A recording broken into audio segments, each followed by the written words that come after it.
It is a very special edition of Top 10 Wednesday. Top 10 Wednesday. Look, I'm extremely excited. Maybe it was because of Anson's list yesterday. Shout out to Anson Wells. Shout out to Anson Wells, too, man. He's doing a great job. He's doing a great job. He's doing a great job. Very, very resourceful. Absolutely. And I thank him tremendously for being in here on days I cannot. But he came in with his top 10 bad boys yesterday. So I said, you know what? I guess I don't have to wait till Thursday to do a top 10. Maz, I'm sorry. Let's go. So you know what? Last night I got to watching some highlights on Instagram. I saw some DB highlights. I said, you know what? Let me think about the best DBs that I've played against in the last 25 years or so, or who could be on that list. I got to going down memory lane, and I thought that would be a great top 10. So these are going to be the top 10 defensive backs that I, myself, have personally played against. Can I ask you a question before we start? 100%. How many of these guys, you got the game plan, you saw the schedule, and you were like, damn. All of them. Okay. All of them. All right. Like, absolutely. Nobody surprised you? Was there ever a guy that you were like, oh, I got this guy? And Two people surprised me. One, rest in peace, and that was going to be my honorable mention, Sean Taylor. Sean Taylor would have been like, you see the guy at the top of that picture when he comes back to the back wall? Sean Taylor would have been right there with those guys. Like, that's how good Sean Taylor was. Marcus Trufant, when he was with Seattle Seahawks, like, he was a guy where I'm like, I didn't think I was gonna have to get that prepared to play against him, but he wasn't part of the LOB. He wasn't. He was there, right? But he was a nickelback by that time. He wasn't a starter in there, but he was a part of it. Oh yeah, kind of, sort of.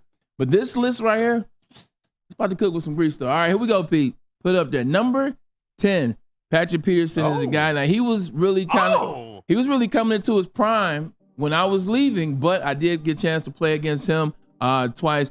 Electric speed, electric DB ball skill, his technique. He got to get in and out of his breaks. He ran the routes for the wide receivers, and he is electric. What were you saying about this? This looks tremendous.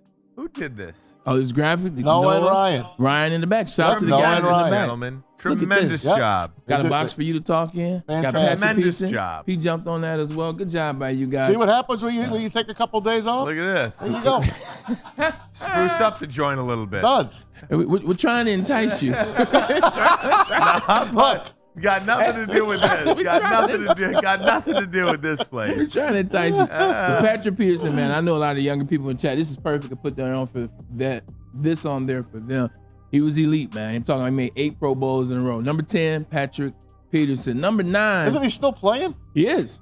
He's still playing. He's unbelievable. This is a guy that isn't playing, but he's on your favorite broadcast, the Thursday Night Football, Amazon Prime. I don't even have to look. Richard Sherman. He's a guy I think a lot of times gets overrated. LOB. I'm not a hater of Richard Sherman. I was on the team in 2012. He has a lot of skill, but he definitely is the recipient of having Cam Chancellor, Earl Thomas, Bobby Wagner, insert player here on the defense. But he was a lanky DB, does a great job with his hands. He's a smart player. I don't say that because he went to Stanford. But he went to Stanford because he was a smart guy. He used that same talent on the field. He played for Harbaugh? He did. Yeah, he did. Yeah, he did play for Harbaugh. Got drafted. Actually, he was a wide receiver, turned cornerback, got drafted in the 4th. Wow. And now he's had a great trash talker, too. Hall of Famer. Probably a Hall of Fame career. He has one of the best sound bites of all time when he's talking about Crabtree. Don't you ever put a sorry like that in Him and poor Aaron Andrews. Poor LOB. Poor Aaron Andrews. Andrews. Now I know she looks back and laughs at it, much like I laugh at She handled it well, though. Richard Sherman. Coming in at number 8, Earl Thomas. Now, look, this doesn't have to just be defensive backs. 100%. I play on the same team, and I played against him. For a guy his size, and just a guy in general, he could hit. But he was cerebral, man. The way in which he ran that defense, people talk about LOB. People talk about Cam Chancellor. You talk about Bobby Wagner, who was also on that team.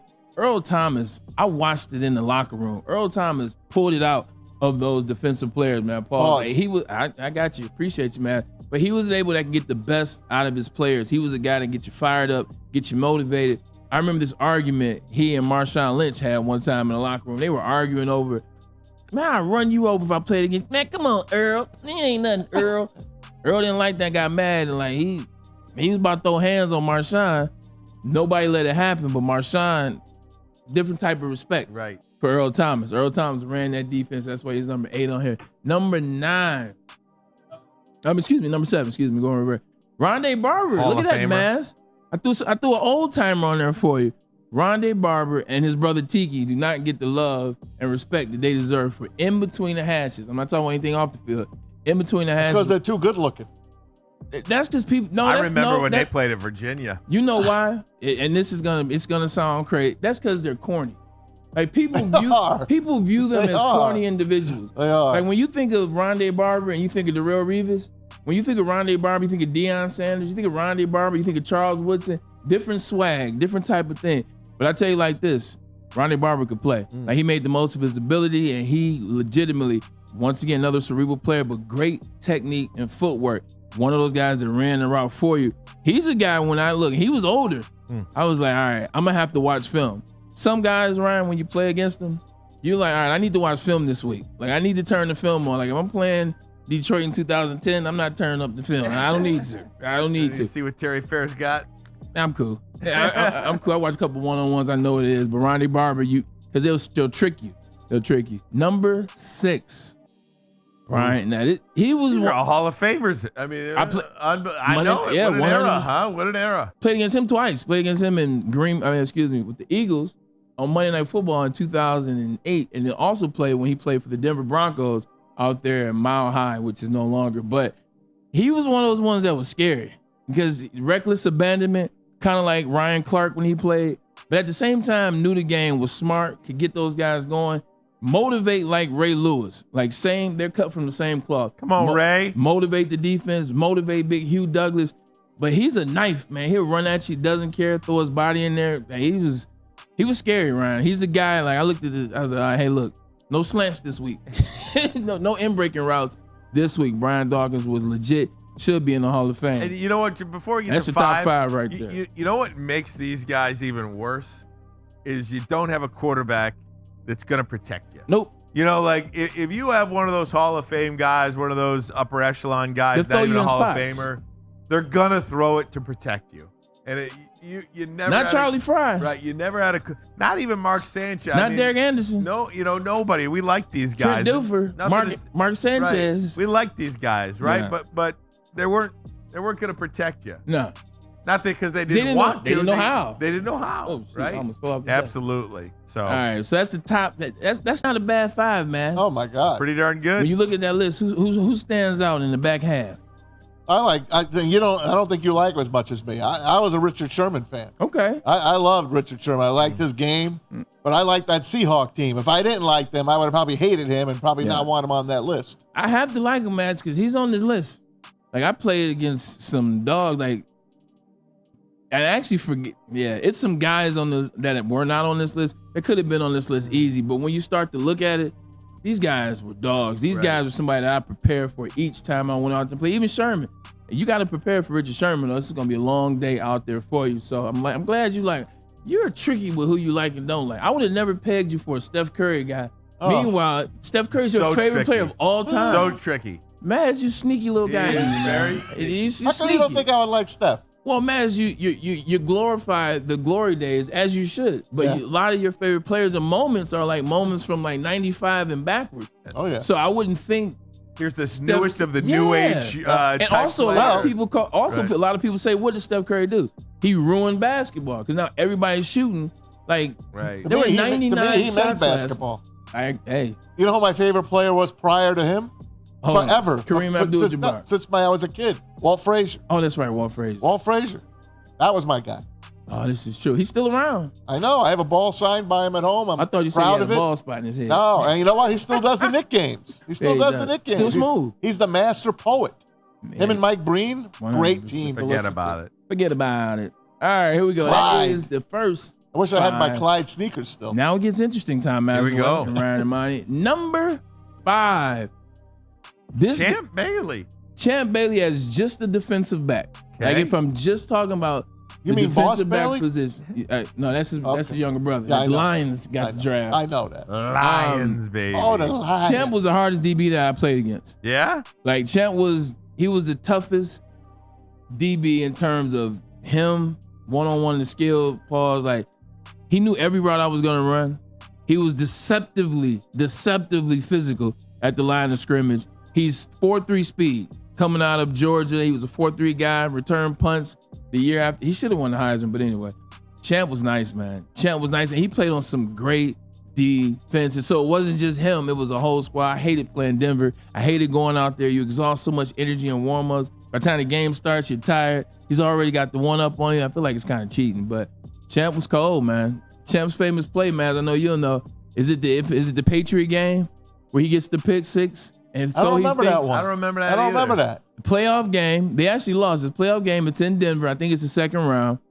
And Champ gets a pick and takes it all the way back. Nobody looks like they're gonna get him. And the type Ben Watson, this one he was playing with the Patriots, ran all the way from the backside, got him, tackled him in like the 2, and I think they missed the field goal. Or they fumbled the next play and got the ball back. But yeah, Ben Watson. That's the play you remember him about. Here's a Champ Bailey story. We're playing them Thursday night football. It's Thursday night football. It's a late game, or it's late into the game. Champ looks at me at the line of scrimmage. I come out the huddle, and I used to try to trick defensive backs. When you lead a huddle, if you come out fast, man, they know you're gonna get the ball because you're excited.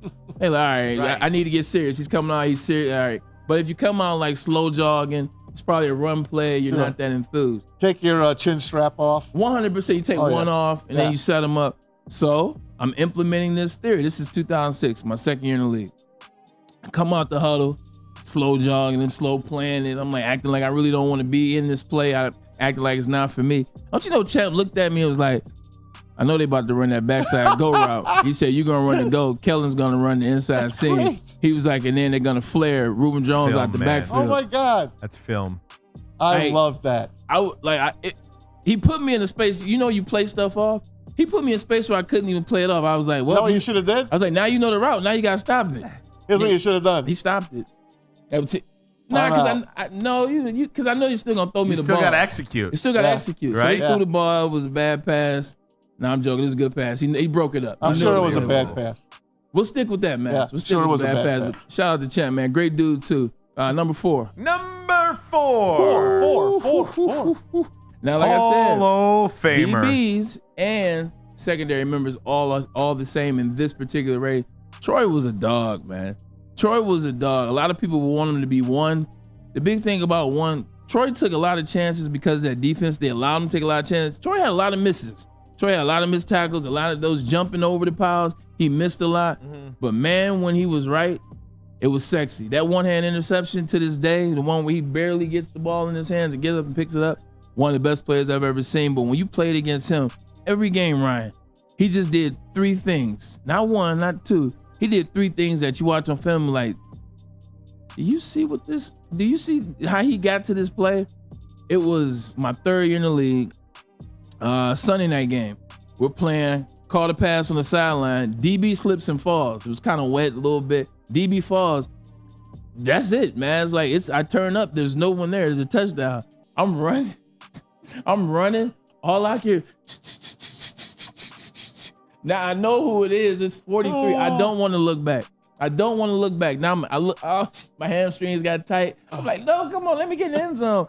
Troy called me, but he just made plays, whether it was in the run game, whether it was in the passing game. Like you hear that guy behind you. Hell yeah, because he's a hard runner. Yeah, like he's a violent runner. How he runs, like you can hear his patterns, and he's fast. He closed in on me, and man, I got walked. First time ever, but that's cool. Yeah, it's Troy, so I'm okay with it. Troy Polamalu, but he's definitely skilled. USC Trojan and now the top 3.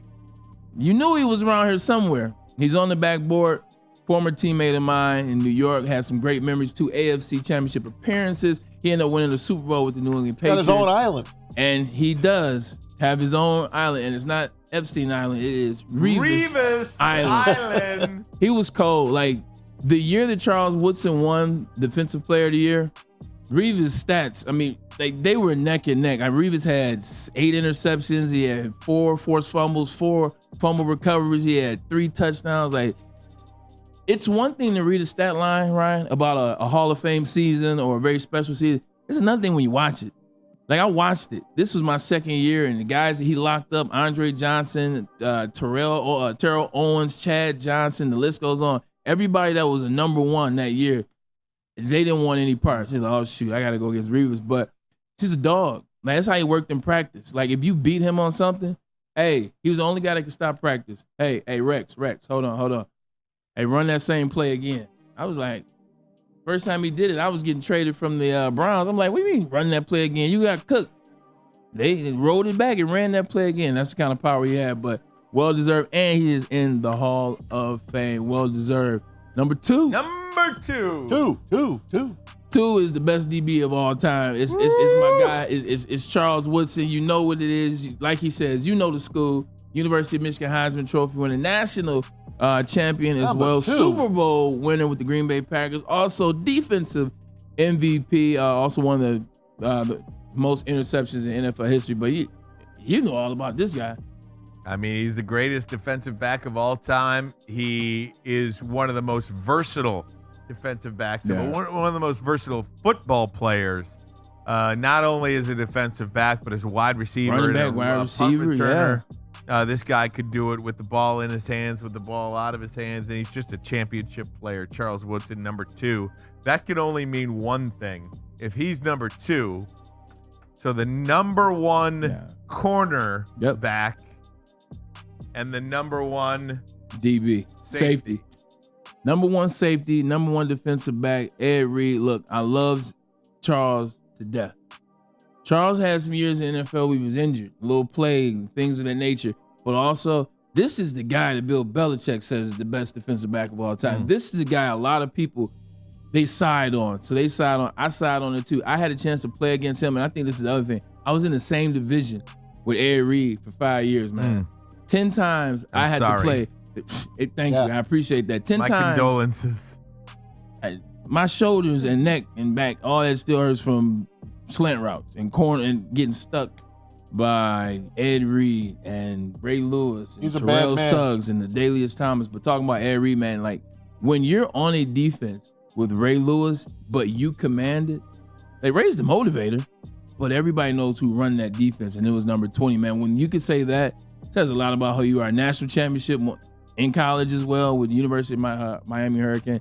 He was cold. Like, you see him do stuff on film, you just knew that you weren't going to beat that team. Like, when I would play for the Browns, I'm like, all right, I'm trying to get my 100 in there somehow. Right. But it's just too cerebral. They hit too hard. And this guy right here, you hear the infamous verbiage from Belichick when he talks about how he tricked Peyton Manning on that play.